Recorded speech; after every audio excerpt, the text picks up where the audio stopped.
अस्सलाम वालेकुम दोस्तों, उम्मीद करता हूँ आप सब खैरियत से होंगे। दोस्तों आज का वीडियो बहुत अहम है क्योंकि इस वीडियो पे आप देखेंगे आज से कुछ दिनों पहले एक भारतीय नेता ने जो कि तमिलनाडु से, उन्होंने ये कहा था कि भाई सनातन धर्म को खत्म कर देना चाहिए क्योंकि ये एक बीमारी की तरह है। उन्होंने कोरोना वायरस भी कह दिया और भी बीमारियों का नाम लिया था और उसके बाद जो है वो बीजेपी की तरफ से काफी हंगामा भी उठा। उसके बाद बहुत सारे धर्म गुरु ने भी, सनातन धर्म के जो मानने वाले हैं, उन्होंने भी काफी सारी आवाजें उठाई थी। अब इस वीडियो पे हम देखेंगे कि निर्देश सिंह दीदी जो है वो उसी मुद्दे पे बात कर रही हैं और यहाँ तक कि ये बता रही हैं कि इस धर्म को जो है खत्म कर देना चाहिए। ये भी कह रही हैं क्योंकि इसमें छूत अछूत बहुत देखा जाता है। यहाँ तक एक तालाब में कुत्ता घुस सकता है लेकिन जो है वो नीचे तबके के लोग नहीं जा सकते क्योंकि इसमें ऊंच नीच देखी जाती है, भेदभाव किया जाता है। और भी इन्होंने बहुत सारी बातें कही हैं, बहुत बड़े बड़े बयान आया इनका। तो इस वीडियो को देखना और समझना लाजमी बनता है। तो इस वीडियो को आप हमारे साथ आखिर तक जरूर देखें और आगे देखने से पहले आप चैनल पे लाइक, सब्सक्राइब, शेयर जरूर कर लें जिससे आपको हमारी वीडियोस की नोटिफिकेशन सबसे पहले मिल सके। चलिए वीडियो स्टार्ट करते हैं। अगर कोई बयान देता है तो इस पर चर्चा कर लो ना। टीवी तुम्हारा, अखबार तुम्हारा, बिठाओ ना लोगों को, बुलाओ एम के स्टालिन के बेटे को, आ जाओ, तुम्हारे पंडित पुजारी भी, सनातन के लोग भी आ जाए, वो भी आ जाए, अपने सवाल रखो। अभी तो केवल मात्र एक बात, एक बयान बोला है उदयनिधि ने। जिस दिन पेरियार के 15 सवालों को दोहराया जाएगा उस दिन क्या होगा, इनकी रूह कहां उठेगी। तो पेरियार ने आज से लगभग 70-80-100 वर्ष पहले ये बात कह दी थी कि भाई इसको नष्ट कर देना चाहिए। बाबा साहब ने ये बात कह दी थी इसको नष्ट कर देना चाहिए। और पेरियार ललित सिंह यादव ने ये बात कह दी थी कि इसको, इस धर्म को नष्ट कर देना चाहिए, ये बीमारी की तरह है। तो आज इसके बोलने पे इतना बवाल क्यों है। जिस धर्म में करोड़ों लोगों को जानवर से भी ज्यादा बदतर जीवन जीने के लिए मजबूर किया जाए, कुत्ता बिल्ली तालाब में घुस सकता है लेकिन अछूत नहीं घुस सकता है। एक बड़ा तबका देश के अंदर, जब बाबा साहब डॉक्टर अम्बेडकर लड़ाई लड़ रहे थे इनकी, तो ये शायद संख्या में 7 से 6 करोड़ लोग थे।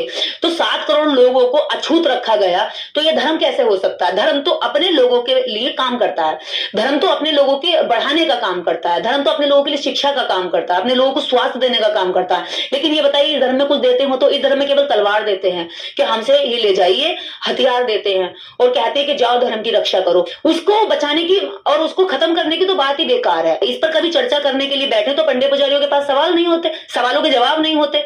हम तो कहते हैं इस पर डिबेट कर लो, चर्चा कर लो। बाबा साहब डॉक्टर अम्बेडकर भी चाहते थे कि इस पर चर्चा की जाए लेकिन उन्होंने चर्चा नहीं की। आपको पता, जात पात तोड़ो मंडल संत राम बीए जी ने लाहौर में एक कार्यक्रम का आयोजन किया कि हम जातियां खत्म करना चाहते हैं, हम जो है हिंदू धर्म में सुधार चाहते हैं।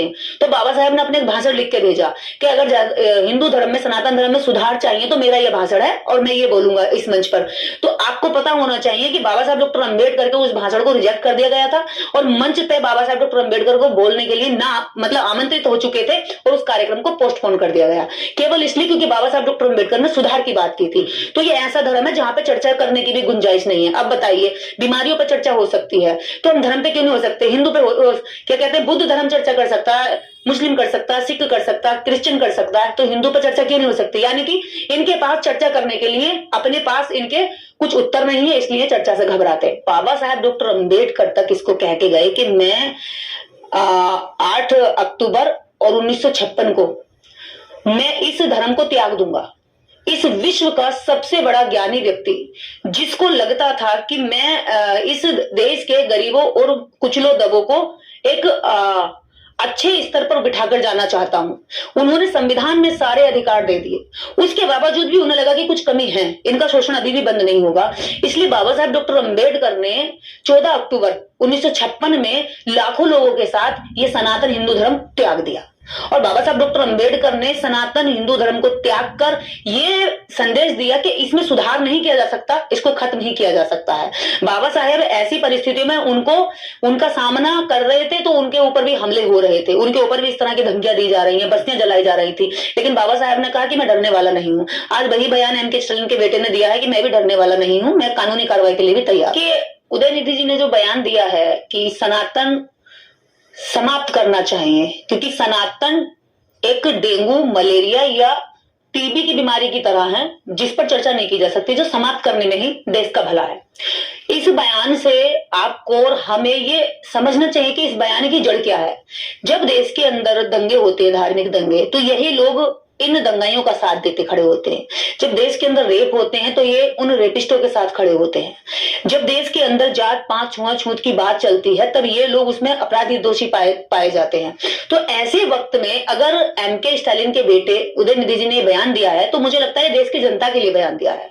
उन्हें शायद देश की जनता का ये जो दर्द है, तकलीफ है, जातीय हिंसा से जो जूझ रहा है, वो सब शायद उन्हें पेरियार के विचारों से प्रभावित करता है।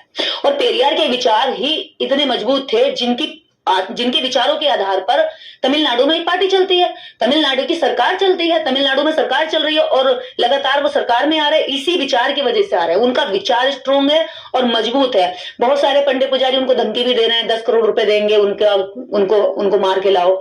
तो ऐसे में उन्होंने फिर से बयान दिया है कि मैं किसी से डरने वाला नहीं हूं, मैं कानूनी कार्रवाई के लिए भी तैयार हूं और हमारी सरकार चल रही है, या तलवारें बाहर यूपी में लहरा सकते हो, यहां आने की हिम्मत मत कर लेना। तो दोस्तों ये थी वीडियो पे आपने सारी बातें सुन ली, समझ ली। इस वीडियो पे निर्देश सिंह दीदी ने जो भी कहा है, इन बातों से आप कितने सहमत हैं, अपनी कीमती राय हमारे कमेंट बॉक्स में जरूर शेयर करें और इस वीडियो को तमाम भाइयों तक जरूर शेयर करें ताकि उन तक भी हक और सच की बात मालूम हो सके।